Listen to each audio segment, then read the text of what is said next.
Well, I've arrived in the bush. I am on campus, and in this video I'm going to show you around a bit, and I'm going to tell you what I've been up to in my first few days out here.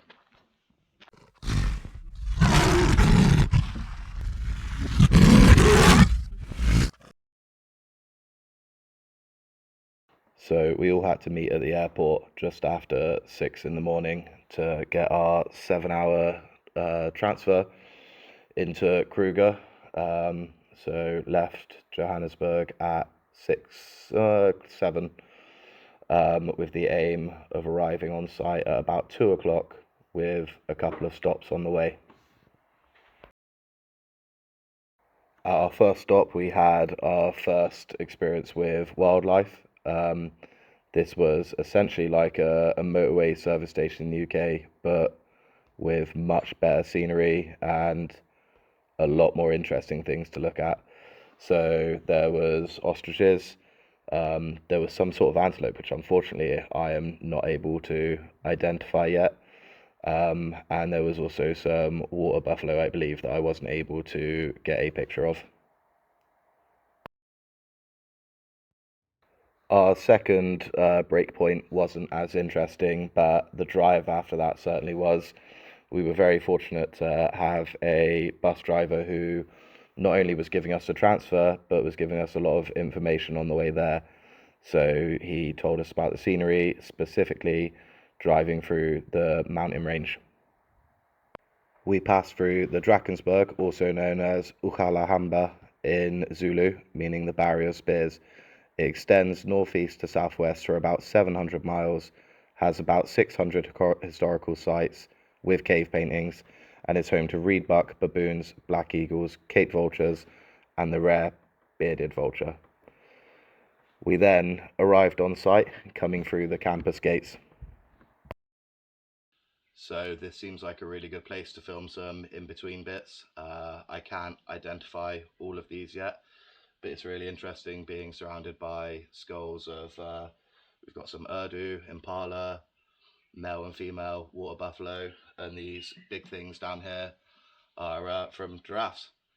So driving and arriving on site, got to speak to all of my campmates, the people I'm going to be living and working closely with for the next 6 months.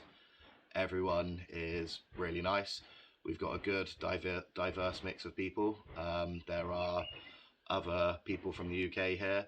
There are South Africans. There are people from across Europe.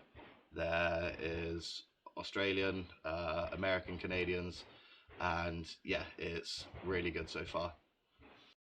So unfortunately I had some technical difficulties with this next bit, but again, I am still learning. First of all, my camera control needs a little bit of work.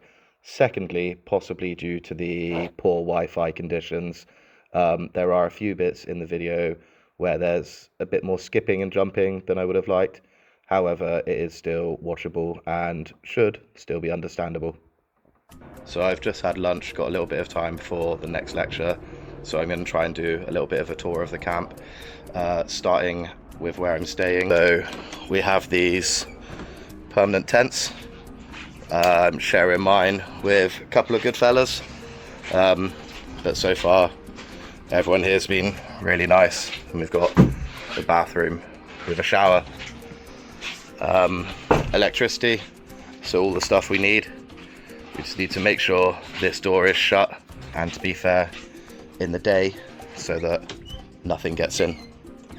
And I'm going to walk around and try and show you some of the other key spots.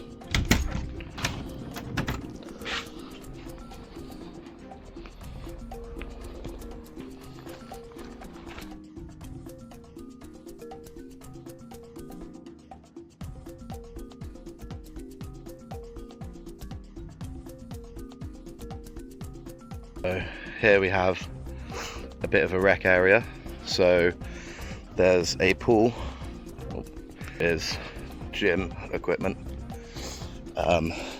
we got TV and hangout, and then just up here we have a kitchen, which is, we make our own breakfast. There's toast and fruit and stuff in there for us to use.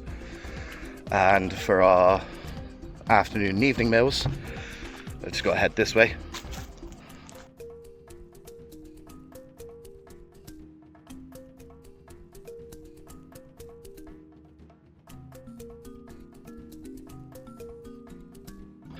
So this is where we have lunch and dinner. We've all been split into 2 groups, so we alternate. Group A is in charge of keeping the camp area tidy. Group B is in charge of making sure that the plates get cleaned and everything like that after we eat. And then each week we swap between those things to keep it fair.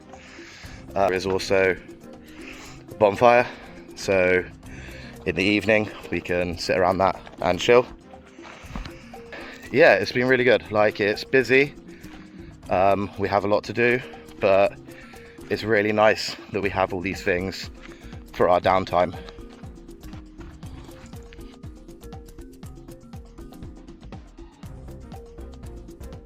So if you know me, you know it's not for me, but yeah, there is a football pitch as well, and there's actually a few other groups on site. Where we are is where they also do training for the anti-poaching teams and a few other different areas of the industry. So in theory, there is plenty of people on site that you could get a proper game going. And I have been told there's a rugby ball knocking around somewhere as well. So let's see if my knee's good enough for that.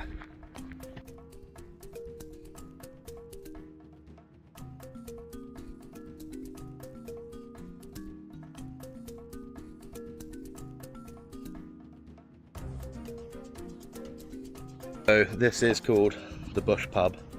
Obviously it's not an actual bar selling alcohol. However, just around the corner here,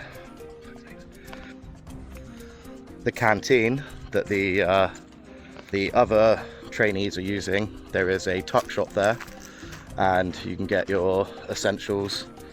So things like if you want a bar of chocolate, some soft drinks, extra water, although all the water here on site is actually drinkable. It's all safe to have. You can just literally fill it up in the tap, in the sink, in the bathroom. But they do actually sell even things like alcohol and cigarettes. But for safety reasons, we are limited on alcohol consumption, because it would not be a good idea to be walking around here drunk.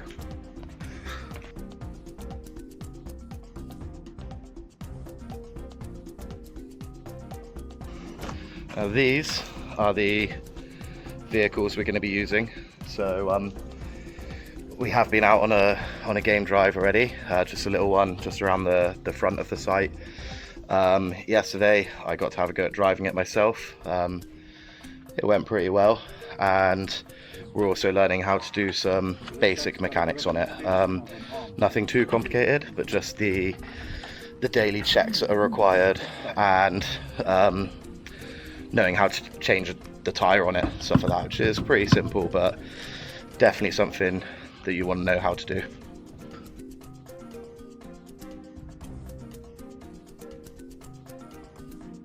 So right here is the main entrance, and then if I turn the camera around again, that is into the wild. So as we arrived, there was zebra, impala, wildebeest out there, and when we went out on our game drive, literally 200 meters away from that front gate is where we saw more zebra and impala, stuff like that, but also a bachelor herd of elephants.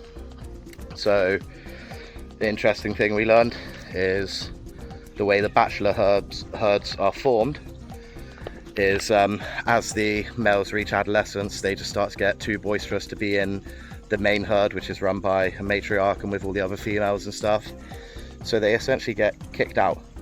But because elephants do like to be in herds, what ends up happening is a small group of them will go together and essentially have a male leader, and that male leader sort of takes the responsibility to teach them how to act, essentially. So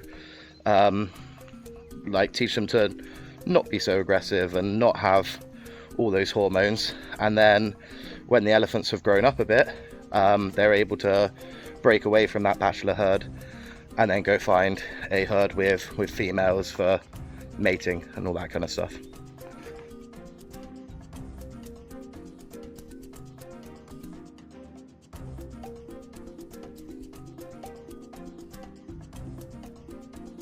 So this is the classroom that we're going to be using while we're here.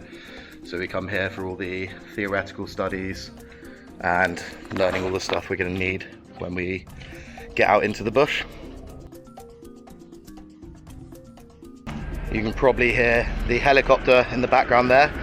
So that is the anti-poaching units doing their training and making sure they can get around and inspect things properly.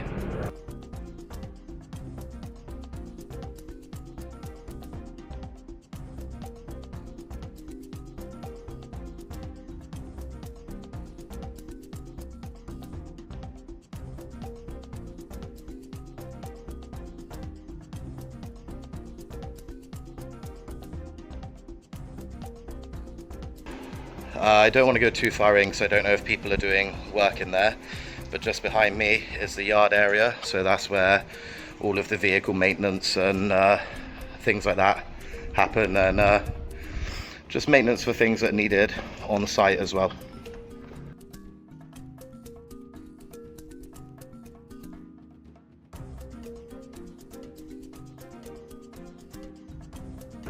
So something I'm not going to show purely because of the time thing is around the perimeter of the camp there is actually a running trail, which is really nice, and the camp is fenced, so it is safe, but obviously you've got to take the appropriate precautions. So going out at night, if there is a reason to, it should sort of be done with the buddy system, because even though there is that fence, that entrance gate that I showed you, that is open, so yeah, things can come in there.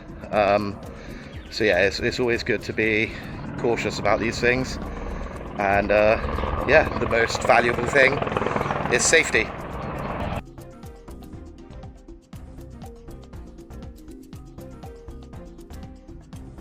So I haven't been in there yet, and it's probably good that it's closed, because we should be careful because it's a library.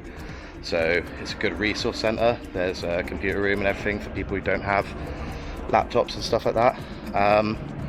And yeah, just loads of resources in there to help support our learning. That is pretty much the end of the tour. There's a few other things about, but as far as myself and my group are concerned, that's the areas that we're going to be working and resting and playing in. I really like it.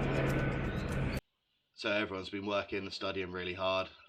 We've had a few lectures already, got a lot of coursework to fill out, and we've got a lot of additional work to make sure that we can learn about the area and the wildlife, the flora and fauna. So our schedules are really full already. We actually had our first lecture the morning after arriving, and there's been plenty to do since, but there is also things to do at night time. We've all been out on evening walks, seeing if we can spot any of the local wildlife, and the stars are just amazing. Trust me, these pictures are not edited, literally just taken with my camera phone, and this is what I'm underneath every night. And of course, we're making time for some social aspects and fun. And lastly, the main reason we're here, we have managed to go out on one short game drive. The incredible thing about all of this wildlife is it is right outside the gate. The elephants, for example, were probably about 300-400 meters from where my tent is. And then we even had a stop for some sundowner refreshments in just a really, really beautiful spot. It's like a woven basket thing with a hole in it. Oh yeah, you're right. Yeah. That's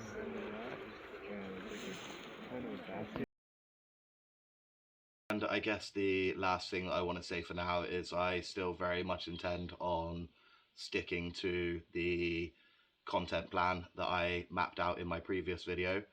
However, I've decided to wait until we have our uniform given to us. The reason for that is I think it's going to look a lot more professional, but also it just gives me that extra time here to really get settled in and familiar with everything. Something that I'm slightly nervous about, but also will be good, is I have shared that I'm doing this with my campmates, so they will be able to see it. And that means that I need to make sure the information's on point, because if anyone's going to be able to call out anything I get wrong or anything I'm mistaken about, it will be them. But that is also a good thing, because hey, we're all here to learn, and that would be a great way of being able to make sure that I am learning and developing properly. As always, thank you for watching. It really would mean the world to me if you could do all the usual things like subscribe, share. It would be great just to push this out there. Thank you.